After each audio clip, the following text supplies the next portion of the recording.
backtracking from its earlier announcement, the center on June 28 decided to defer the decision to include international credit card spending under the liberalized remittance scheme.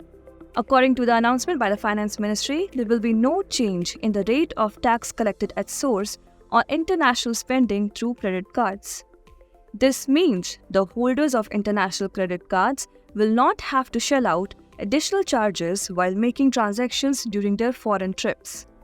In May, the centre announced bringing the international credit card spending with a threshold of ₹7 lakh under the LRS and attracting a higher rate of tax collected at source of 20%.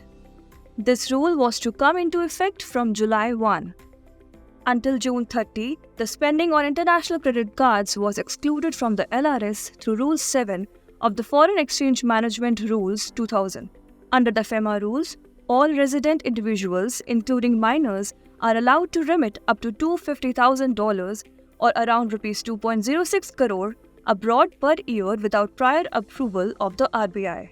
The Finance Ministry had clarified that it was being done to bring parity in the card transactions. The debit card attracted TCS under LRS, but credit cards did not. As a result, some individuals spent more than the LRS limits using credit cards. In the Budget 2023, the Finance Minister announced that the outward remittances under the LRS would attract 20% TCS from July 1.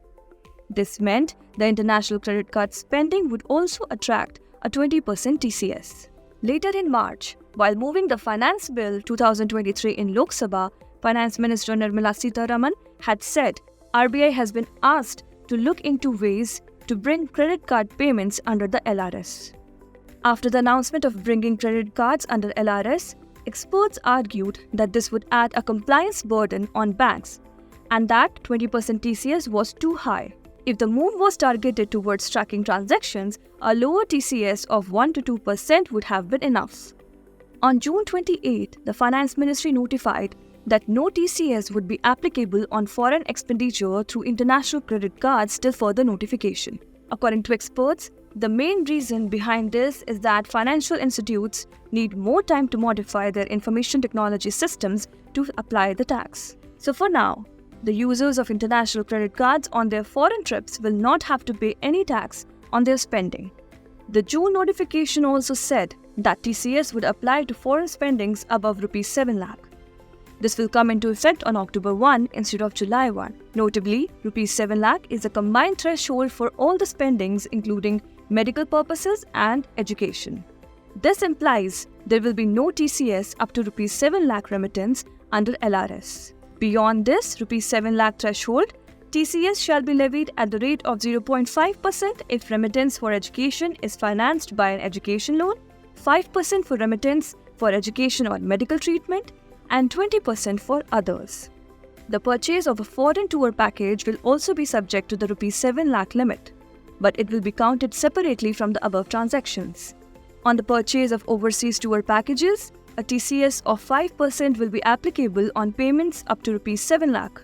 Above the ₹7 lakh threshold, 20% TCS would be levied from October 1. Currently, the purchase of foreign tour packages attract 5% TCS without a threshold. If you like this video, share it and subscribe to Business Standard. For more news, views and insights, log on to www.business-standard.com. Do also follow us on YouTube, Twitter, Facebook, Instagram, Telegram and LinkedIn. I am the blue of the limitless sky. I am the inspiration that led success soar high. I will achieve, I will fly high. I am the I in SBI. I'm backed by the nation's trusted bank, SBI, the banker to every Indian.